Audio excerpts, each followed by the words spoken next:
If you've ever wondered what a mashout is and how to do it, this very quick video, hopefully it's a quick video, is going to explain that to you. We are presently in the middle of a brew day, and I figured what a perfect time to explain mashout, because I do get the question from beginners, what is a mashout, is it required, etc. So I'm presently mashing out right now, or I'm starting to. Okay, so let me explain that. What happens when you are mashing your grains? The milled grains, what happens is the warm water, the enzymes within the grains start converting the starches into sugars, okay? The sugars, the majority will be fermentable sugars.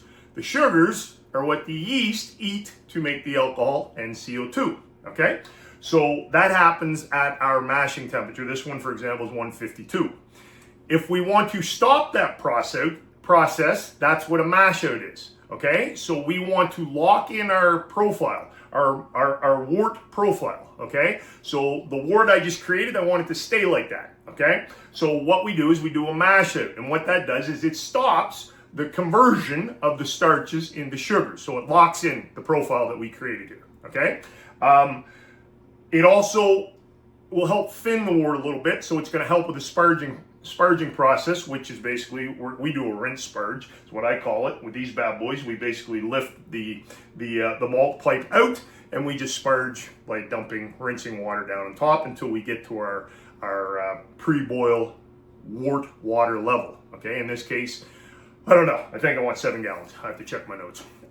Okay, so that's why you do it. That's how you do it. Do you need to do it? Absolutely not. I barely ever do it.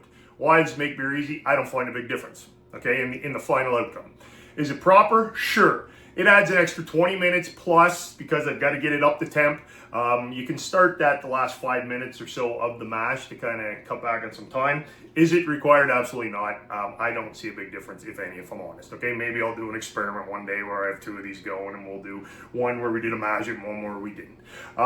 If I was in my brew pub, 100%. I was doing mashouts. Why? Because I don't want to take any chances. I want to produce the highest quality beverage that I could. Is it required? No. You'll make good tasting beer just fine. Okay, any questions, let me know. Down below, you'll see links to my Beginner Brewers Bootcamp, which is made for beginners to learn how to make beer at home, cutting out all the complicated stuff as simple as possible.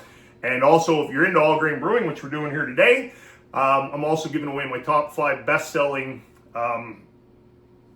beer recipes from my brew pub, and the link will be in the description also. That's what I got, guys. Big Rob, he's got a long brew day ahead of him, so he gone just put time for a pint or two. Yeah.